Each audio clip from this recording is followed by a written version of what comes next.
We have team coverage on all of tonight's breaking news. Adam Owens is in Durham, where police are clashing with protesters. This is where one of the first smoke grenades were thrown by police earlier this evening. It just kind of shakes you to the core when something like this happens.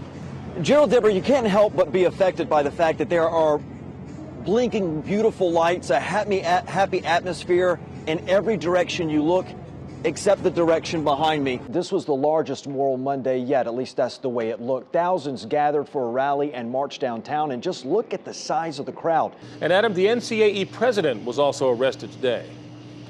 He was among those, Gerald, that's right. When he was at the rally speaking to the crowd of thousands earlier this evening, he actually held up a toothbrush and said he was ready to be arrested. As strong as this tree here was, the winds that moved through this community were even stronger and knocked it down. So imagine standing out in the open when that storm came through. Antonio Richardson was, and this is his story.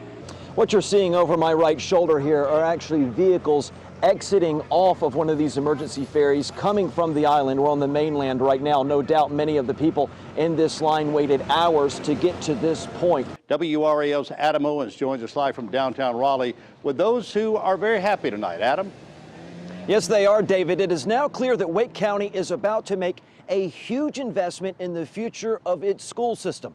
In the town of St. Paul's, you can find debris laying all over the place. They are pieces from outbuildings and from homes, one like the piece I'm holding right here. And when I say you can find them everywhere in some of these neighborhoods around town, I do mean everywhere. Take a look behind me and up in that tree. Residents are now calling this tree, since the storm, the tree house because of all the debris it collected. You can literally find it everywhere. We're told that debris came from a garage a couple streets down.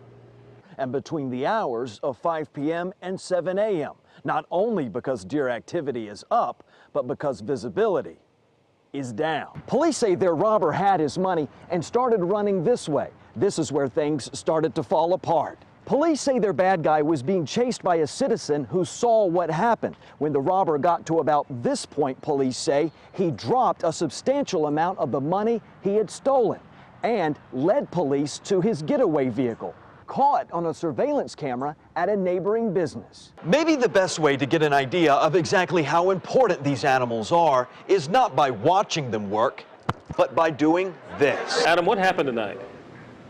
Gerald, I'll show you one of the first things that happened when things really started to get out of hand. You can see right here on the bricks at CCB Plaza in downtown Durham, you see those marks there on the brick. That is actually from the first smoke bomb that police sent off as they were trying to disperse this crowd of demonstrators. As you mentioned, this all started as a peaceful vigil, but later in the night, not too terribly long ago, we were in the crowd trying to cover the story. Tear gas was wrapping around my partner, photojournalist Mark Simpson, as he was in that crowd trying to cover demonstrators, and there were riot police all around. The night ended in shouting, police in riot gear and masks with sticks, facing off with a crowd of demonstrators. Some were arrested.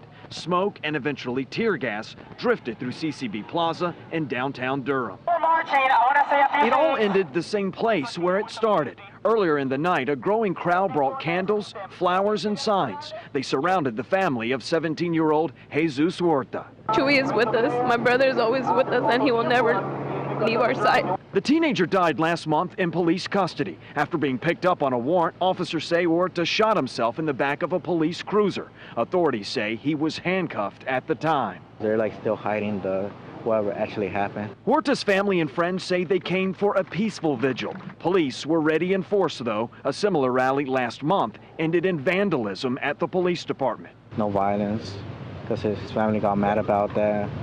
And there's gonna be no violence. Just like last time, the crowd marched to police headquarters, blocking traffic at times, shouting obscenities at police. Officers scrambled as the mass of people changed direction. At the station, police formed a barrier and demanded demonstrators leave. After a face-off that lasted several minutes, the march returned to the plaza where it started. In the middle of some chaotic moments, a family is hurting. It's not easy. It will never be easy for us to actually think that my brother's not going to be here. Who's going to give us that joy?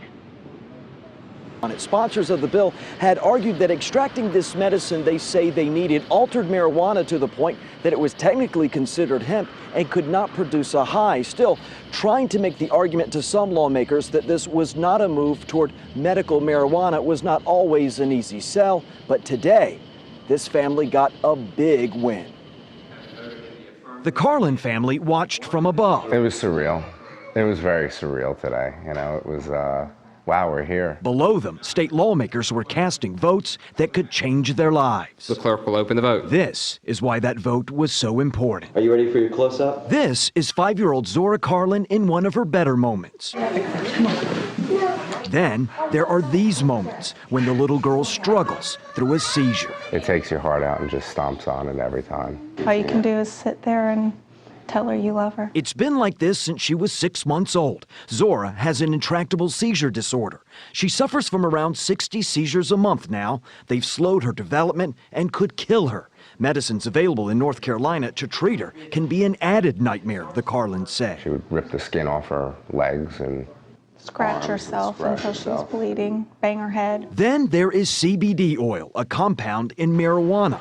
The family says it has helped other kids with Zora's condition, in some cases greatly reducing the number of seizures. The oil is legal in Colorado, but not in our state. I could change their mind in a minute. That takes us back to this moment, a bill on the House floor that could bring CBD oil to North Carolina. When it passed, Zora clapped from the gallery. The Senate passed it too, and at the Carlin home in Clayton, we were first to tell them the governor planned to sign the bill into law. It was a high-five moment, and perhaps a life-changing moment for this little girl and others with her disorder. You know, I just thank all the people that have been behind us and got nothing but love for them. Now, the CBD oil is not yet approved by the FDA. Still, the Carlin family and other families could start getting this oil in the coming months. The big question is, will it work for Zora? The family says they hope to soon find out. The big deal for them today is that they now will have the chance to find out. Gerald. These days, it seems the prime real estate is not on land, but on the water. A spot on one of these ferries carrying passengers to and from Hatteras Island. It took us more than 2 hours to get on this boat. It seems they just can't get here quick enough. I was the last one to get on. Maggie Smith nearly missed the boat. As she pulls away from the island, though, she thinks about her sister who is still there with a health condition. She has heart problems. She requires regular trips to the mainland for blood work. She can't always catch the ferry. She doesn't drive. Hatteras is truly an island again. Its artery, the Bonner Bridge, was shut down after DOT officials said erosion around pillars under the water threatened a collapse. That's a ignition coil. But what does all that have to do with John Couch's car parts store on Hatteras Island? Plenty. This is our lifeline. When we dropped in, workers were discussing a late delivery of parts. Unable to take Bonner Bridge, the truck was hung up at the ferry. If it is a bad weather day, we might not get a delivery. It's hard to say. The same goes for Connor's Supermarket. Band-Aids, buns, and bell peppers are not native to the island. They're working with the ferry system to keep delivery trucks coming. For business, it's important tourists keep coming too. Number-wise, we could see, probably a pretty big drop. Despite all the problems it has caused, Couch supports closing the bridge if there was danger. You can't mess around with the safety and welfare of the public. Painful as it is, she keeps watching as live television shows flashes of explosions and panic. Nazia Assad is originally from Gaza City. Amani Assad is her daughter. It was all over every channel. One day on one of those channels, a familiar place flashed across the screen. She said she just started yelling. She just started yelling and crying. She recognized the house they saw. They showed it demolished. It was her family's home in Gaza, blown apart by an explosion, she says. In all, 20 members of her family were dead. One less than 2 years old. All Assad could do was watch. She said they were pulling bodies from under the rubble. Just by hand themselves moving the rubble and pulling out bodies. No translation is needed in this face. And for her daughter, Some of what her mother tells her is emotionally hard to repeat. She's saying one of her family members, all they had was her hand. Assad hopes for peace. She does not know where her surviving family members are or how they are doing. That's why, as painful as it is, she keeps watching. She said, I don't sleep. She said, I'm always watching. When you're a strawberry farmer, you want your season as normal and predictable as the rows you planted. But here at Vollmer Farm in Bunn, they received two big surprises. The first was a storm that devastated a portion of their crop. The second surprise was just as big, but in a different way. You could smell the sour. It was in the air. The storm that was responsible was a cruel one, dropping heavy rain. Our entire back of our farm flooded. Farmer Russ Vollmer says there were more than 3 inches in an hour. He was forced to watch as a portion of his strawberry crop went under.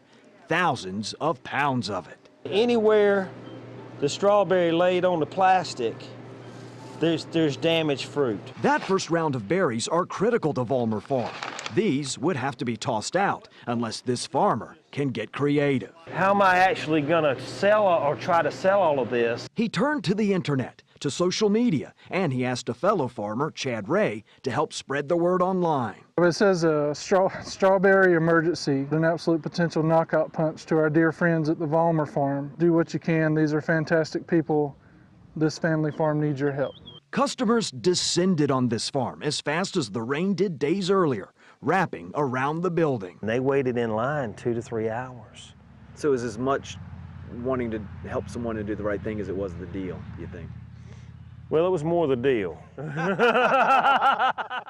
It didn't hurt the damaged berries were going for $1 a pound instead of the regular $5.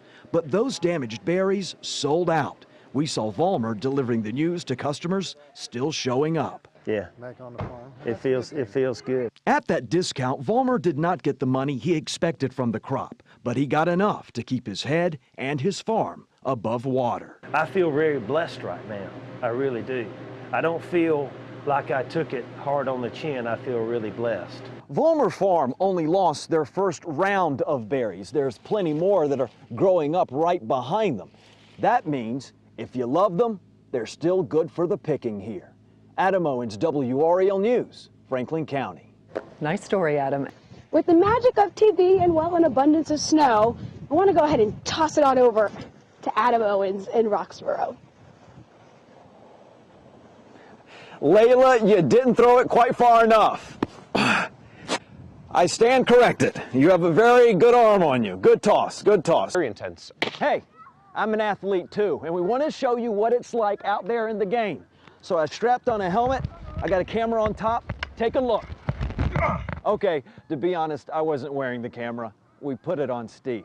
The beauty of this growing scene is that every glass is a taste of local flavor. I haven't tasted it because I'm on the job, but people around here say it is delicious. Zach! Yes, my sources have confirmed it is indeed delicious.